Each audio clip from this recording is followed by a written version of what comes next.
The Adventure of the Speckled Band by Sir Arthur Conan Doyle. On glancing over my notes of the 70-odd cases in which I had, during the last 8 years, studied the methods of my friend Sherlock Holmes, I find many tragic, some comic, a large number merely strange, but none commonplace. For, working as he did rather for the love of his art than for the acquirement of wealth, he refused to associate himself with any investigation which did not tend towards the unusual and even the fantastic. Of all these varied cases, however, I cannot recall any which presented more singular features than that which was associated with the well-known Surrey family of the Roylotts of Stoke Moran. The events in question occurred in the early days of my association with Holmes, when we were sharing rooms as bachelors in Baker Street. It is possible that I might have placed them upon record before, but a promise of secrecy was made at the time, from which I have only been freed during the last month by the untimely death of the lady to whom the pledge was given. It is perhaps as well that the facts should now come to light, for I have reasons to know that there are widespread rumours as to the death of Dr. Grimsby Roylott, which tend to make the matter even more terrible than the truth. It was early in April, in the year 83, that I woke one morning to find Sherlock Holmes standing, fully dressed, by the side of my bed. He was a late riser, as a rule, and as the clock on the mantelpiece showed me that it was only 7:15, I blinked up at him in some surprise, and perhaps just a little resentment, for I was myself regular in my habits. "Very sorry to knock you up, Watson," said he, "but it's the common lot this morning. Mrs. Hudson has been knocking up, she reported upon me, and I on you." "What is it then? A fire?" "No, a client. It seems that a young lady has arrived in a considerable state of excitement, who insists upon seeing me. She is waiting now in the living room. Now, when young ladies wander about the metropolis at this hour of the morning, and knock sleepy people up out of their beds, I presume that it is something very pressing, which they have to communicate. Should it prove to be an interesting case, you would, I am sure, wish to follow it from the outset. I thought at any rate that I should call you and give you the chance." "My dear fellow, I would not miss it for anything." I had no keener pleasure than in following Holmes in his professional investigations, and in admiring the rapid deductions, as swift as intuitions, and yet always founded on a logical basis, with which he unravelled the problems which were submitted to him. I rapidly threw on my clothes, and was ready in a few minutes to accompany my friend down to the sitting-room. A lady, dressed in black, and heavily veiled, who had been sitting in the window, rose as we entered. "Good morning, madame," said Holmes cheerily. "My name is Sherlock Holmes. This is my intimate friend and associate, Dr. Watson, before whom you can speak as freely as before myself. Ha! I am glad to see that Mrs. Hudson has had the good sense to light the fire. Pray draw up to it, and I shall order you a cup of hot coffee, for I observe that you are shivering." "It is not cold which makes me shiver," said the woman in a low voice, changing her seat as required. "What then?" "It is fear, Mr. Holmes. It is terror." She raised her veil as she spoke, and we could see that she was indeed in a pitiable state of agitation, her face all drawn and grey, with restless frightening eyes, like those of some hunted animal. Her features and figure were those of a woman of 30, but her hair was shot with premature grey, and her expression was weary and haggard. Sherlock Holmes ran her over with one of his quick, all-comprehensive glances. "You must not fear," he said soothingly, bending forward and patting her forearm. "We shall soon set matters right, I have no doubt. You have come in by train this morning, I see." "You know me, then?" "No, but I observed the second half of a return ticket in the palm of your left glove. You must have started early, and yet you had a good drive in a dog-cart, along heavy roads, before you reached the station." The lady gave a violent start, and stared in bewilderment at my companion. "There is no mystery, my dear madame," he said, smiling. "The left arm of your jacket is spattered with mud in no less than 7 places. The marks are perfectly fresh. There is no vehicle save a dog-cart which throws up mud in that way, and then only when you sit on the left-hand side of the driver. "Whatever your reasons may be, you are perfectly correct," said she. "I started from home before 6, reached Leatherhead at 20 past, and came in by the first train to Waterloo. Sir, I can stand this strain no longer. I shall go mad if it continues. I have no one to turn to. None, save only one, who cares for me, and he, poor fellow, can be of little aid. I have heard of you, Mr. Holmes. I have heard of you from Mrs. Farintosh, whom you helped in the hour of her sore need. It was from her that I had your address. Oh, sir, do you not think that you could help me too, and at least throw a little light through the dense darkness which surrounds me? At present it is out of my power to reward you for your services, but in a month or 6 weeks I shall be married, with the control of my own income, and then at least you shall not find me ungrateful." Holmes turned to his desk and, unlocking it, threw out a small case-book, which he consulted. "Farintosh," said he. "Ah, yes, I recall the case. It was concerned with an opal tiara. I think it was before your time, Watson. I can only say, madame, that I shall be happy to devote the same care to your case as I did to that of your friend. As to reward, my profession is its own reward, but you are at liberty to defray whatever expenses I may be put to, at the time which suits you best. And now I beg that you will lay before us everything that may help us in forming an opinion upon the matter." "Alas," replied the visitor, "the very horror of my situation lies in the fact that my fears are so vague, and my suspicions depend so entirely upon small points, which might seem trivial to another, that even he to whom of all others I have a right to look for help and advice looks upon all that I tell him about it as the fancies of a nervous woman. He does not say so, but I can read it from his soothing answers and averted eyes. But I have heard, Mr. Holmes, that you can see deeply into the manifold wickedness of the human heart.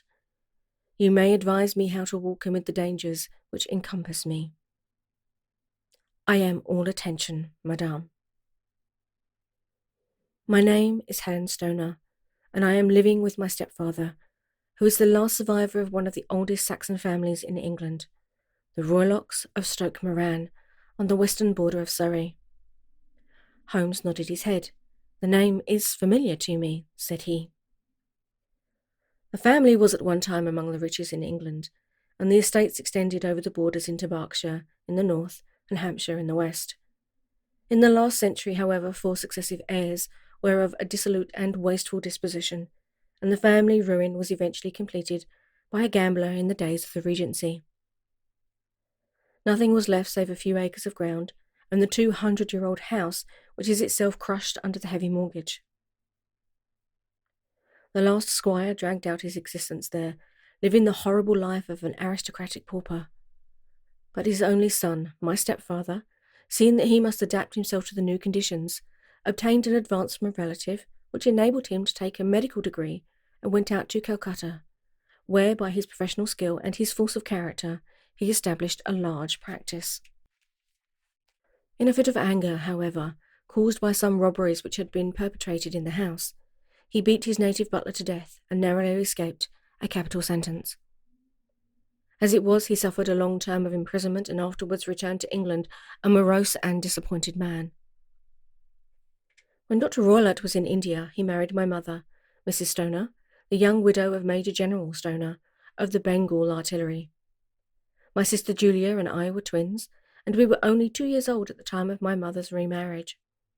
She had a considerable sum of money, not less than £1,000 a year, and this she bequeathed to Dr. Roylott entirely while we resided with him, with the provision that a certain annual sum should be allowed to each of us in the event of our marriage. Shortly after our return to England, my mother died. She was killed 8 years ago in a railway accident near Crewe. Dr. Roylott then abandoned his attempts to establish himself in practice in London and took us to live with him in the old ancestral house at Stoke Moran. The money which my mother had left was enough for all our wants, and there seemed to be no obstacle to our happiness. But a terrible change came over our stepfather about this time. Instead of making friends and exchanging visits with our neighbours, who had at first been overjoyed to see a Roylott of Stoke Moran back in the old family seat, he shut himself up in his house and seldom came out save to indulge in ferocious quarrels with whoever might cross his path. Violence of temper approaching to mania has been hereditary in the men of the family, and in my stepfather's case it had, I believe, been intensified by his long residence in the tropics. A series of disgraceful brawls took place, 2 of which ended in the police court, until at last he became the terror of the village, and the folks would fly at his approach, for he is a man of immense strength and absolutely uncontrollable in his anger. Last week he held the local blacksmith over a parapet into a stream, and it was only by paying over all the money which I could gather together that I was able to avert another public exposure. He had no friends at all save the wandering gypsies, and he would give these vagabonds leave to encamp upon the few acres of bramble-covered land which represented the family estate, and would accept in return the hospitality of their tents, wandering away with them sometimes for weeks on end. He had a passion also for Indian animals, which are sent over to him by a correspondent, and he has at this moment a cheetah and a baboon, which wander freely over his grounds and are feared by the villagers almost as much as their master. You can imagine from what I say that my poor sister Julia and I had no great pleasure in our lives. No servant would stay with us, and for a long time we did all the work of the house. She was but 30 at the time of her death, and yet her hair had already begun to whiten, even as mine has. Your sister is dead, then? She died just 2 years ago, and it is of her death that I wish to speak to you. You can understand that, living the life which I have described, we were little likely to see anyone of our own age and position. We had, however, an aunt, my mother's maiden sister, Miss Honoria Westphale, who lives near Harrow, and we were occasionally allowed to pay short visits at this lady's house. Julia went there at Christmas 2 years ago, and met there a half-pay major of Marines, to whom she became engaged. My stepfather learned of the engagement when my sister returned, and offered no objection to the marriage. But within a fortnight of the day which had been fixed for the wedding, a terrible event occurred which has deprived me of my only companion. Sherlock Holmes had been leaning back in his chair with his eyes closed and his head sunk in a cushion, but he half opened his lids now and glanced across at his visitor. "Pray be precise as to details," said he. "It is easy for me to be so, for every event of that dreadful time is seared into my memory. The manor house is, as I have already said, very old, and only one wing is now inhabited. The bedrooms in this wing are on the ground floor, the sitting rooms being in the central block of the buildings. Of these bedrooms, the first is Dr. Roylott's, the second my sister's, and the third my own. There is no communication between them, but they all open out into the same corridor. Do I make myself plain?" "Perfectly so." The windows of the 3 rooms open out upon the lawn. That fatal night Dr. Roylott had gone to his room early, though we knew that he had not retired to rest, for my sister was troubled by the smell of the strong Indian cigars which it was his custom to smoke. She left her room, therefore, and came into mine, where she sat for some time chatting about her approaching wedding.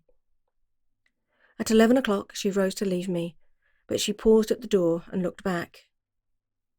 "Tell me, Helen," said she, "have you ever heard anyone whistle in the dead of the night?" "Never," said I.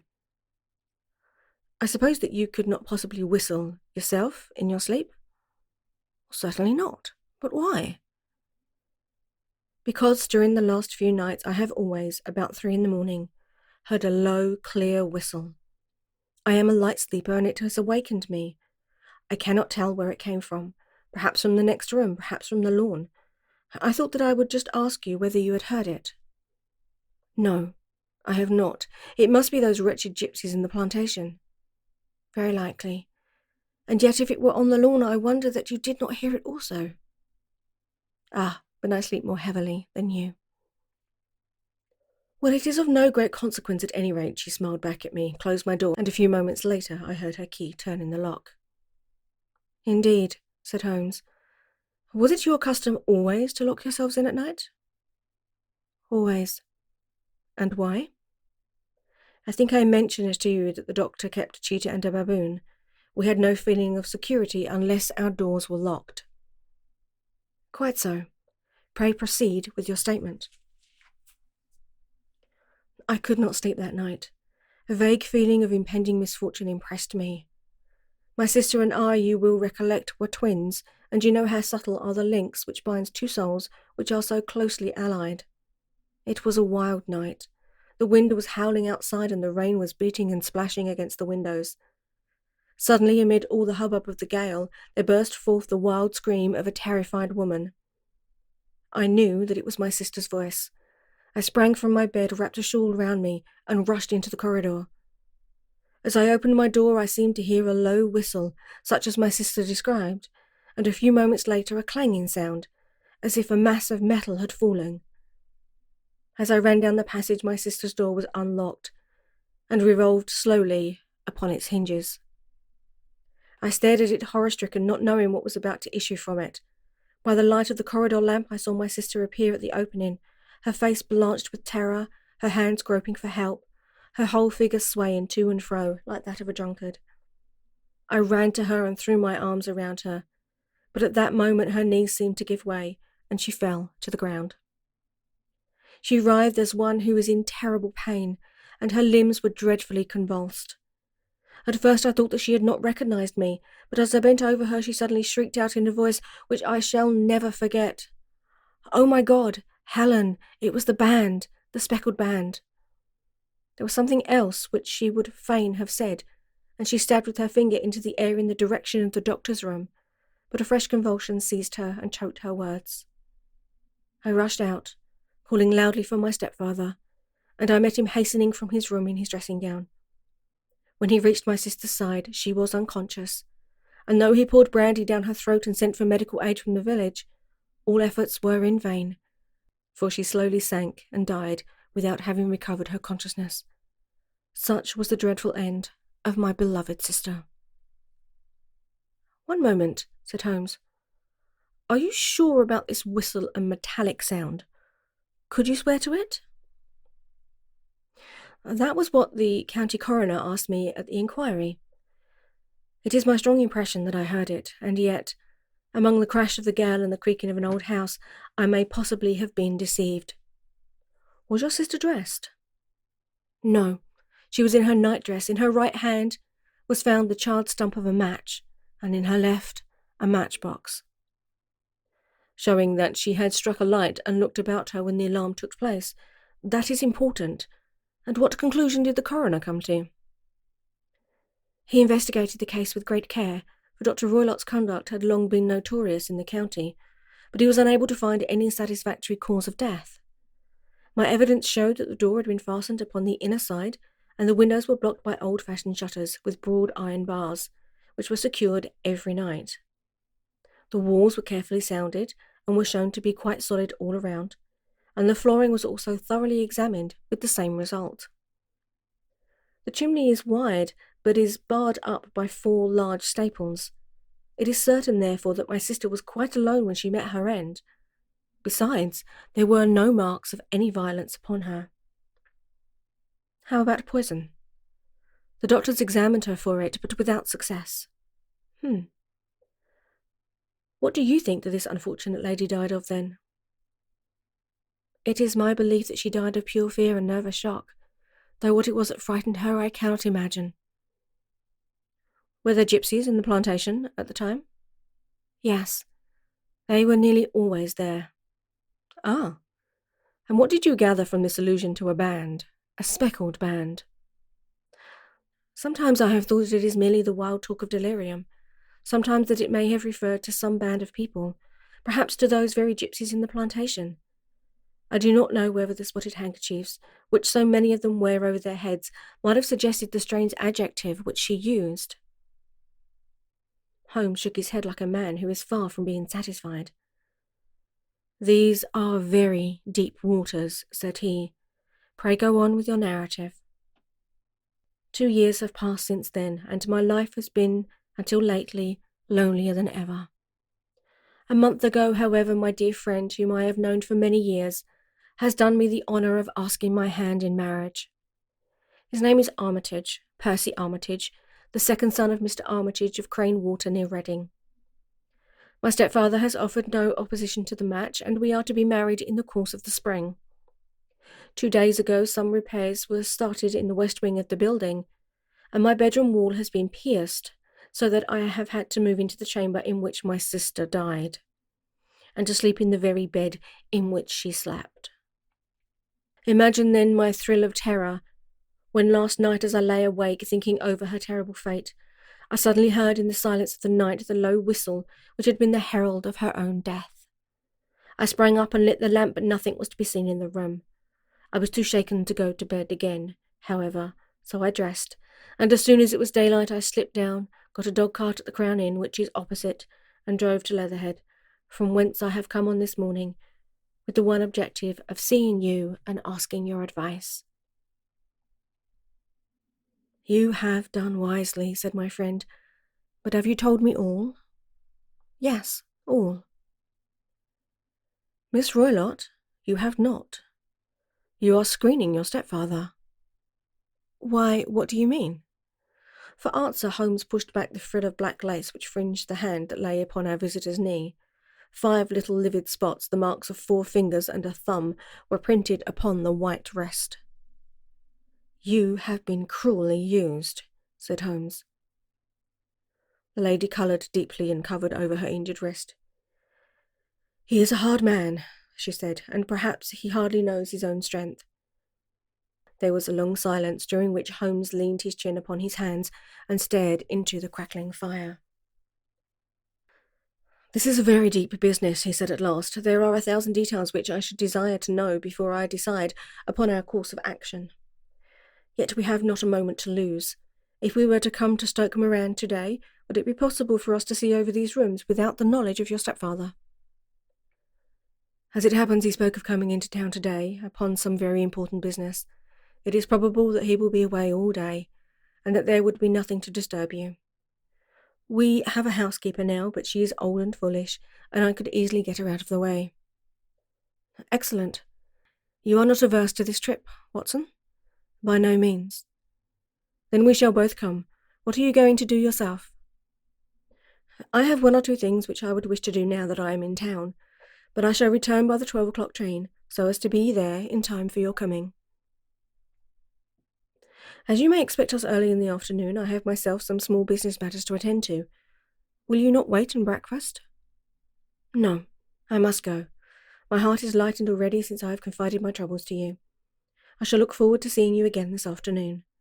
She dropped her thick black veil over her face and glided from the room. And what do you think of it all, Watson? Said Sherlock Holmes, leaning back in his chair.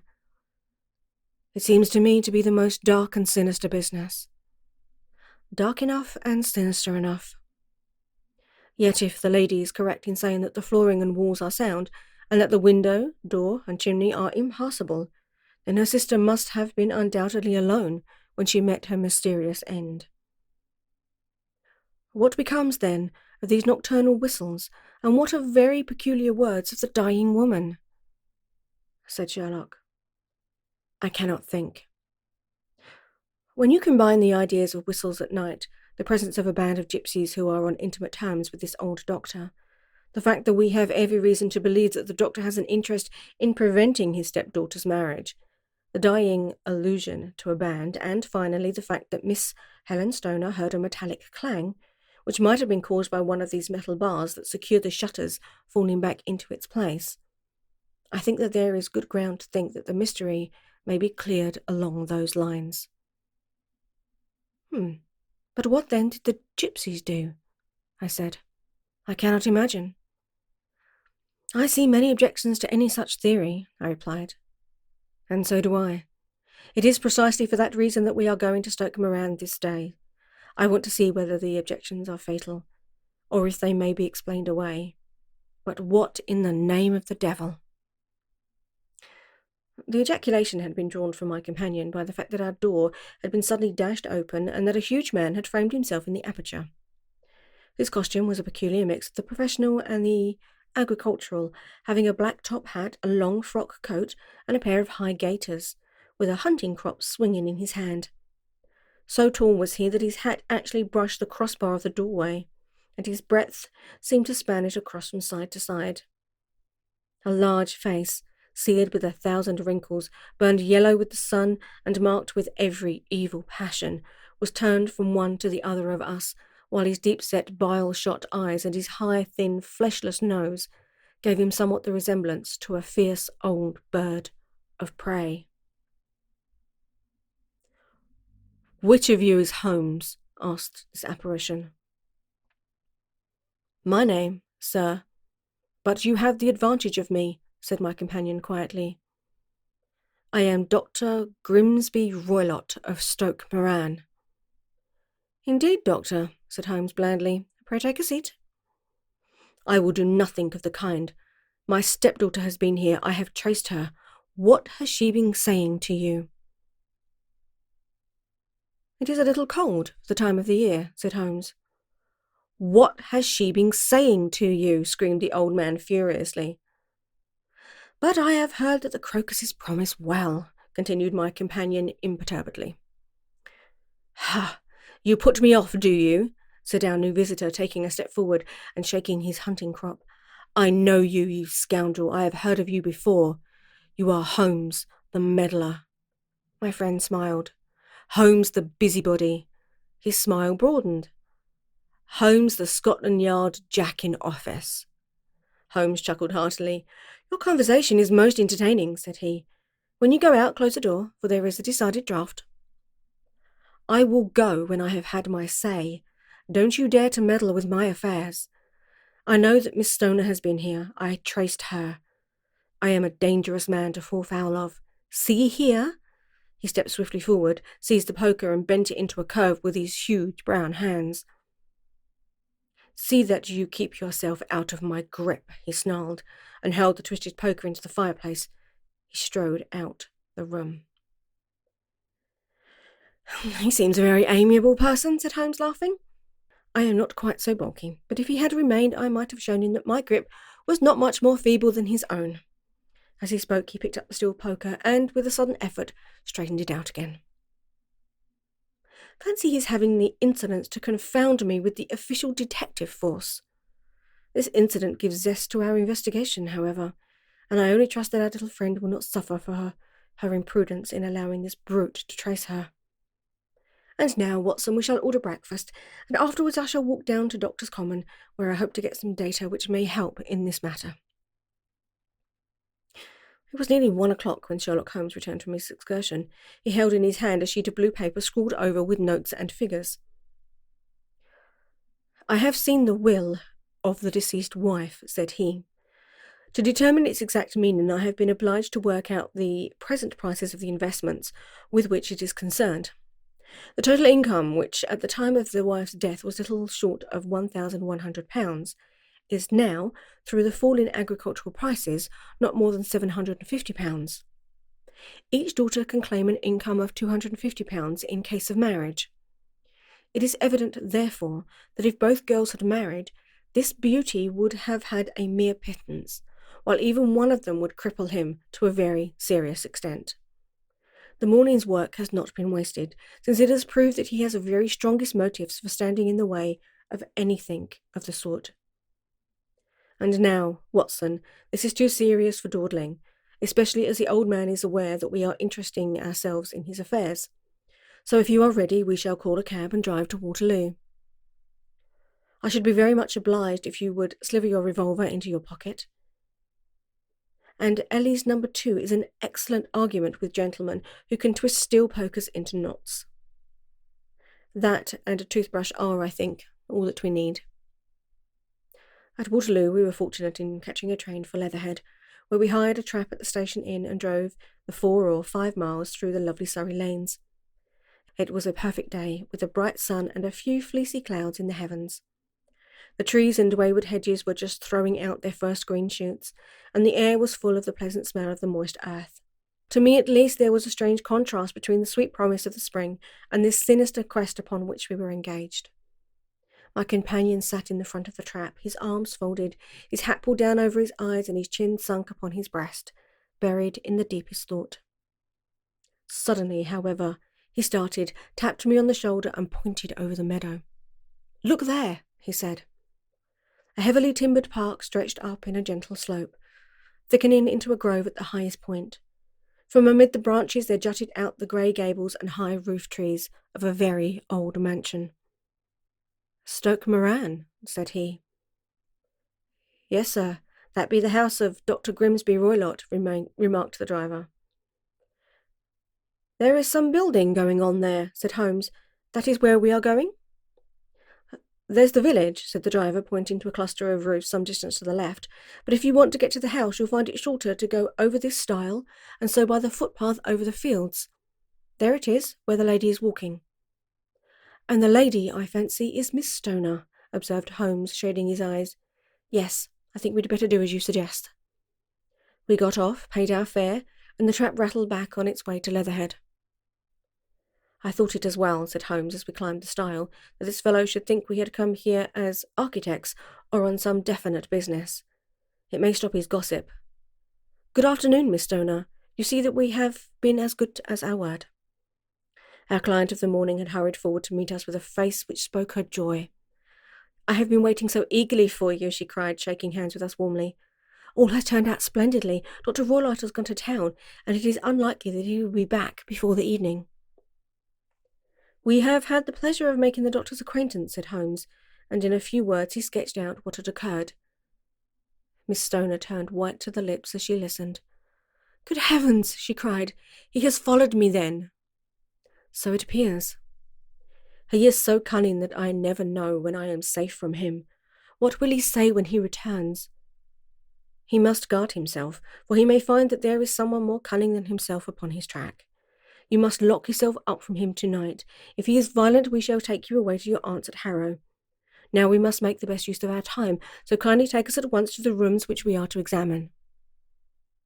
The building was of grey, lichen-blotched stone, with a high central portion and two curving wings, like the claws of a crab, thrown out on each side. In one of the wings the windows were broken and blocked with wooden boards, while the roof was partly caved in, a picture of ruin. The central portion was in little better repair, but the right-hand block was comparatively modern, and the blinds in the windows, with the blue smoke curling up from the chimneys, showed that this was where the family resided. Some scaffolding had been erected against the end wall, and the stonework had been broken into, but there were no signs of any workmen at the moment of our visit. Holmes walked slowly up and down the ill-trimmed lawn and examined with deep attention the outsides of the windows. "This, I take it, belongs to the room in which you used to sleep, the centre one to your sisters, and the one next to the main building to Dr. Roylott's chamber?" "Exactly so, but I am now sleeping in the middle one." "Pending the alterations, as I understand. By the way, there does not seem to be any very pressing need for repairs at the end wall." "There were none. I believe that it was an excuse to move me from my room." "Ah, that is suggestive. Now, on the other side of this narrow wing runs the corridor from which these three rooms open. There are windows in it, of course." "Yes, but very small ones, too narrow for anyone to pass through." "As you both locked your doors at night, your rooms were unapproachable from that side. Now, would you have the kindness to go into your room and bar your shutters?" Miss Stoner did so, and Holmes, after a careful examination through the window, endeavoured in every way to force the shutter open, but without success. There was no slit through which a knife could be passed to raise the bar. Then with his lens he tested the hinges, but they were of solid iron, built firmly into the massive masonry. "Hum," said he, scratching his chin in some perplexity. "My theory certainly presents some difficulties. No one could pass these shutters if they were bolted. Well, we shall see if the inside throws any light upon the matter." A small side door, led into the whitewashed corridor from which the three bedrooms opened. Holmes refused to examine the third chamber, so we passed at once to the second, that in which Miss Stoner was now sleeping, and in which her sister had met with her fate. It was a homely little room, with a low ceiling and a gaping fireplace. After the fashion of old country homes, a brown chest of drawers stood in one corner, a narrow white counterpaned bed in another, and a dressing table on the left-hand side of the window.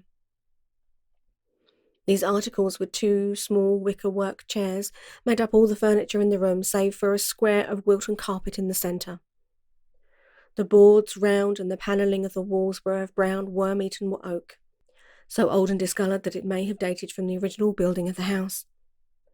Holmes drew one of the chairs into a corner and sat silent, while his eyes travelled round and up and down, taking in every detail of the apartment. "Where does that bell communicate with?" he asked at last, pointing to a thick bell rope which hung down beside the bed, the tassels actually lying on the pillow. "It goes to the housekeeper's room," the lady said. "It looks newer than the other things." "Yes, it was only put there a couple of years ago," she replied. "Your sister asked for it, I suppose?" "No, I never heard of her using it. We used always to get what we wanted for ourselves." Indeed. It seemed unnecessary to put so nice a bell pull there. "You will excuse me for a few minutes while I satisfy myself as to this floor." He threw himself down upon his face with his lens in his hand and crawled swiftly backwards and forwards, examining minutely the cracks between the boards. Then he did the same with the woodwork with which the chamber was panelled. Finally he walked over to the bed and spent some time in staring at it and in running his eye up and down the wall. Finally he took the bell rope in his hand and gave it a brisk tug. "Why, it's a dummy," said he. "Won't it ring?" "No, it is not even attached to a wire. This is very interesting. You can see now that it is fastened to a hook just above where the little opening for the ventilator is." "How very absurd! I never noticed that before," the lady replied. "Very strange," muttered Holmes, pulling at the rope. "There are one or two very singular points about this room. For example, what a fool a builder must be to open a ventilator into another room, when with the same trouble he might have communicated with the outside air." "That is also quite modern," said the lady. "Done about the same time as the bell rope," remarked Holmes. "Yes, there were several little changes carried out about that time. They seem to have been of a most interesting character. Dummy bell ropes, and ventilators which do not ventilate. With your permission, Miss Stoner, we shall now carry our research into the inner apartment." Dr. Grimsby Roylott's chamber was larger than that of his stepdaughter, but was as plainly furnished. A camp bed, a small wooden shelf full of books, mostly of a technical character, an armchair beside the bed, a plain wooden chair against the wall, a round table, and a large iron safe were the principal things which met the eye. Holmes walked slowly round and examined each and all of them with the keenest interest. "What's in here?" he said, tapping the safe. "My stepfather's business papers." "Oh? You've seen inside, then?" "Only once, some years ago. I remember that it was full of papers." "There isn't a cat in it, for example?" "No! What a strange idea." "Well, look at this." He took up a small saucer of milk which stood on the top of it. "No, we don't keep a cat, but there is a cheetah and a baboon." Ah, yes, of course."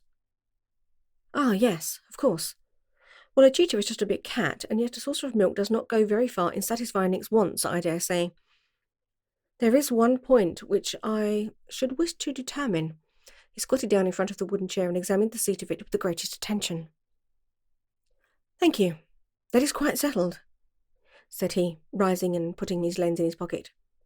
"Hello, here is something interesting." The object which had caught his eye was a small dog lash hung on one corner of the bed. The lash, however, was curled upon itself and tied as to make a loop of whipcord. "What do you make of that, Watson?" "It is a common enough lash, but I do not know why it would be tied." "That is not quite so common, is it? Ah, me! It's a wicked world, and when a clever man turns his brain to crime, it is the worst of all. I think that I have seen enough now. Miss Stoner, with your permission, we shall walk out upon the lawn." I had never seen my friend's face so grim or his brow so dark as it was when we turned from the scene of this investigation. We had walked several times up and down the lawn, neither Miss Stoner nor myself liking to break in upon his thoughts before he roused himself from his reverie. "It is very essential, Miss Stoner," said he, "that you should absolutely follow my advice in every respect." "I shall most certainly do so. The matter is too serious for any hesitation. Your life may depend upon your compliance." "I assure you that I am in your hands." "In the first place, both my friend and I must spend the night in your room." Both Miss Stoner and I gazed at him in astonishment. "Yes, it must be so. Let me explain. I believe that That is the village inn over there? Yes, that is the Crown. Very good. Your windows would be visible from there. Certainly. You must confine yourself to your room, on pretence of a headache, when your stepfather comes back. Then when you hear him retire for the night, you must open the shutters of your window, undo the hasp, put your lamp there as a signal to us, and then withdraw quietly with everything which you are likely to want into the room which you used to occupy. I have no doubt that, in spite of the repairs, you could manage there for one night. Oh yes, easily. The rest you will leave in our hands. But what will you do? The lady replied. We shall spend the night in your room, and we shall investigate the cause of this noise which has disturbed you. I believe, Mr. Holmes, that you have already made up your mind, said Miss Stoner, laying a hand upon my companion's sleeve. Perhaps I have. Then for pity's sake, tell me what was the cause of my sister's death. I should prefer to have clearer proofs before I speak. You can at least tell me whether my own thought is correct, and if she died from sudden fright? No, I do not think so. I think that there was probably some more tangible cause, and now, Miss Stoner, we must leave you, for if Dr. Roylott returned and saw us, our journey would be in vain. Goodbye, and be brave, for if you will do what I have told you, you may rest assured that we shall soon drive away the dangers that threaten you. Sherlock Holmes and I had no difficulty engaging a bedroom and sitting room at the Crown Inn. They were on the upper floor, and from our window we could command a view of the avenue gate and of the inhabited wing of Stoke Moran Manor House. At dusk we saw Dr. Grimsby Roylott drive past, his huge form looming up beside the little figure of the lad who drove him. The boy had some slight difficulty in undoing the heavy iron gates, and we heard the hoarse roar of the doctor's voice and saw the fury with which he shook his clenched fists at him. The trap drove on, and a few minutes later we saw a sudden light spring up among the trees as the lamp was lit in one of the sitting rooms. "Do you know, Watson," said Holmes as we sat together in the gathering darkness, "I have really some scruples as to taking you tonight. There is a distinct element of danger. Can I be of assistance?" "Your presence might be invaluable." "Then I shall certainly come." "It is very kind of you."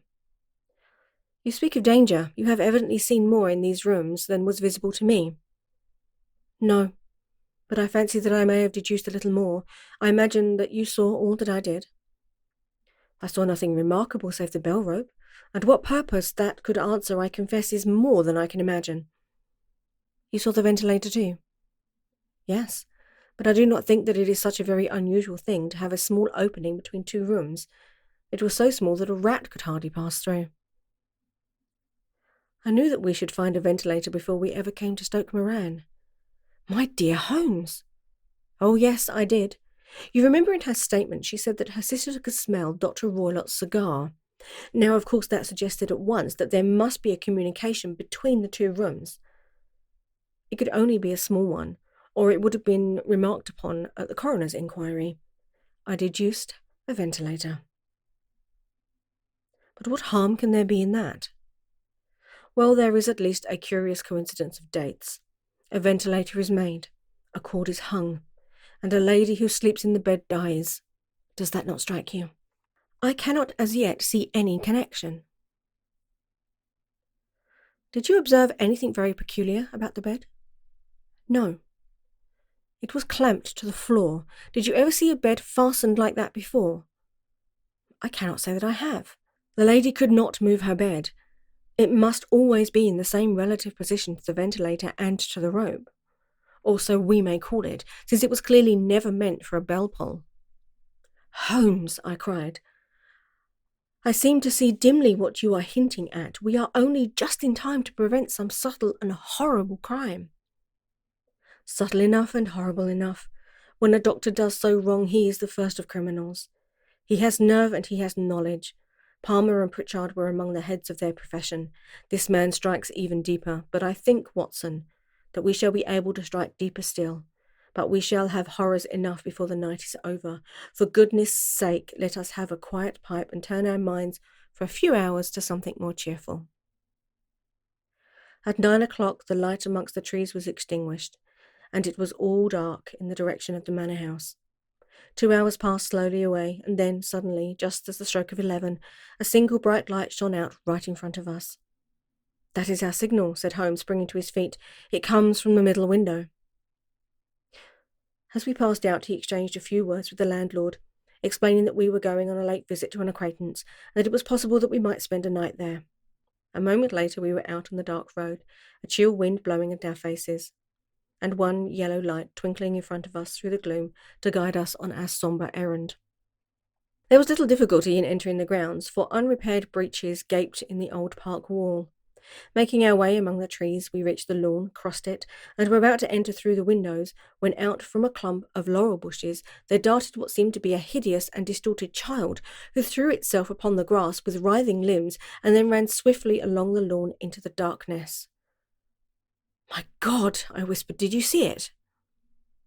Holmes was for the moment as startled as I. His hands closed like a vice upon my wrist in his agitation.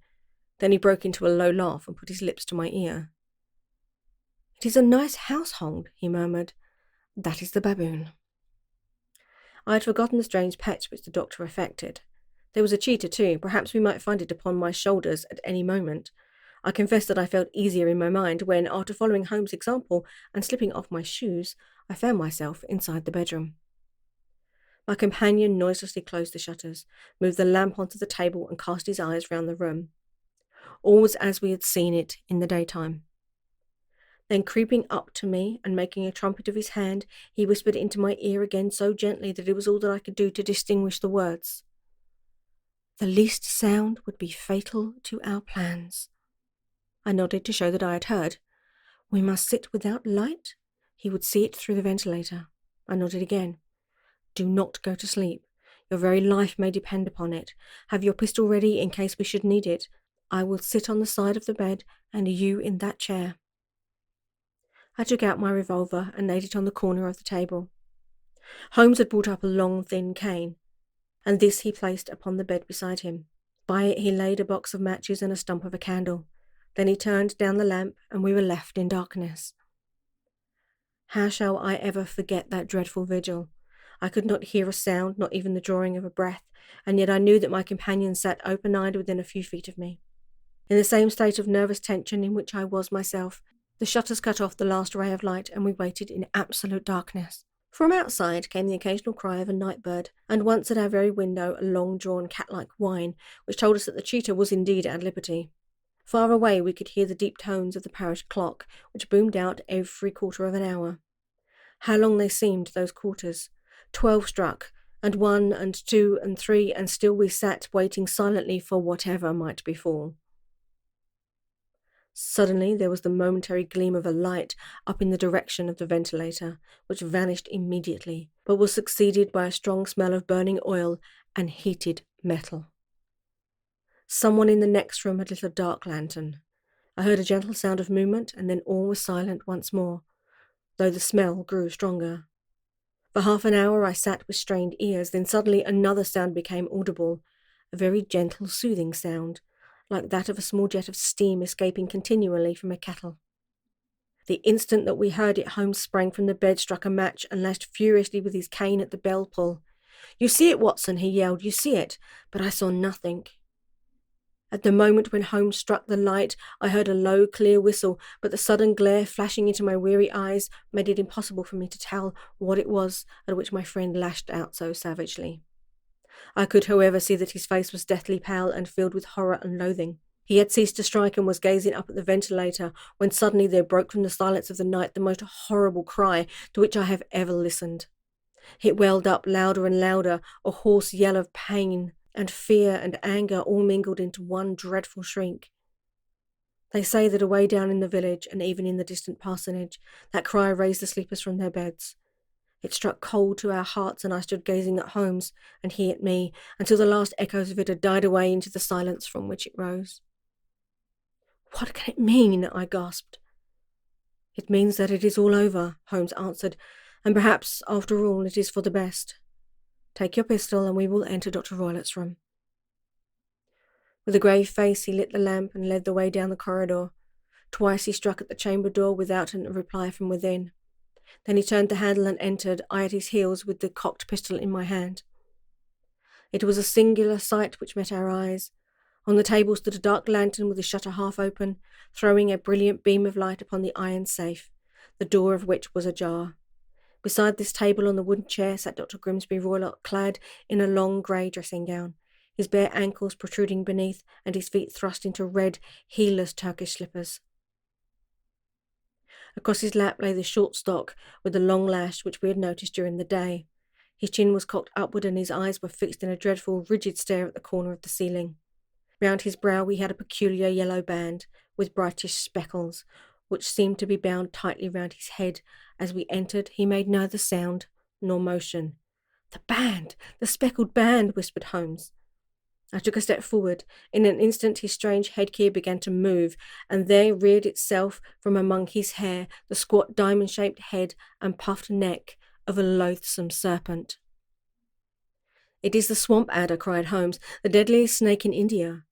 He has died within 10 seconds of being bitten. Violence does, in truth, recoil upon the violent, and the schemer falls into the pit which he digs for another. Let us thrust this creature back into its den, and we can then remove Miss Stoner to some place of shelter, and let the county police know what has happened."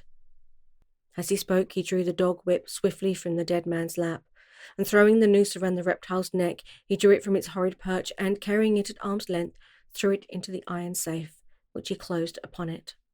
Such are the true facts of the death of Dr. Grimsby Roylott of Stoke Moran. It is not necessary that I should prolong a narrative which has already run at too great a length by telling how we broke the sad news to the terrified girl, how we conveyed her by the morning train to the care of her good aunt at Harrow, of how the slow process of official inquiry came to the conclusion that the doctor met his fate whilst indiscreetly playing with a dangerous pet. The little which I had yet to learn of the case was told me by Sherlock Holmes as we travelled back that day. "I had," said he, "come to an entirely erroneous conclusion, which shows, my dear Watson, how dangerous it always is to reason from insufficient data. The presence of the gipsies and the use of the word band, which was used by the poor girl, no doubt, to explain the appearance which she had caught a hurried glimpse of by the light of her match, was sufficient to put me upon an entirely wrong scent. I can only claim the merit that I instantly reconsidered my position, when, however, it became clear to me that whatever danger threatened an occupant of the room could not come either from the window or the door. My attention was speedily drawn, as I have already remarked to you, to this ventilator and to the bell rope which hung down to the bed. The discovery that this was a dummy and that the bed was clamped to the floor instantly gave rise to the suspicion that the rope was there as a bridge for something passing through the hole and coming to the bed. The idea of a snake instantly occurred to me, and when I coupled it with my knowledge that the doctor was furnished with a supply of creatures from India, I felt that I was probably on the right track. The idea of using a form of poison which could not possibly be discovered by any chemical test was just such a one as would occur to a clever and ruthless man as had had an Eastern training. The rapidity with which such a poison would take effect would also, from his point of view, be an advantage. It would be a sharp-eyed coroner, indeed, who could distinguish the two little dark punches which would show where the poisoned fangs had done their work. Then I thought of the whistle. Of course he must recall the snake before the morning light revealed it to its victim. He had trained it, probably by the use of the milk which we saw, to return to him when summoned. He would put it through this ventilator at the hour that he thought best, with the certainty that it would crawl down the rope and land on the bed. It might or might not bite the occupant. Perhaps she might escape every night for a week, but sooner or later she must fall a victim. I had come to these conclusions before ever I had entered his room. An inspection of his chair showed me that he had been in the habit of standing on it, which of course would be necessary in order that he should reach the ventilator. The sight of the safe, the saucer of milk, and the loop of whipcord were enough to finally dispel any doubts which might have remained. The metallic clang heard by Miss Stoner was obviously caused by her stepfather hastily closing the door of his safe upon its terrible occupant. Having once made up his mind, you know the steps which I took in order to put the matter to the proof. I heard the creature hiss, as I have no doubt that you did also, and I instantly lit the light and attacked it, with the result of driving it through the ventilator, and also with the result of causing it to turn upon its master at the other side. Some of the blows of my cane came home and roused its snakish temper, so that it flew upon the first person it saw. In this way I am no doubt indirectly responsible for Dr. Grimsby Roylott's death, and I cannot say that it is likely to weigh very heavily upon my conscience.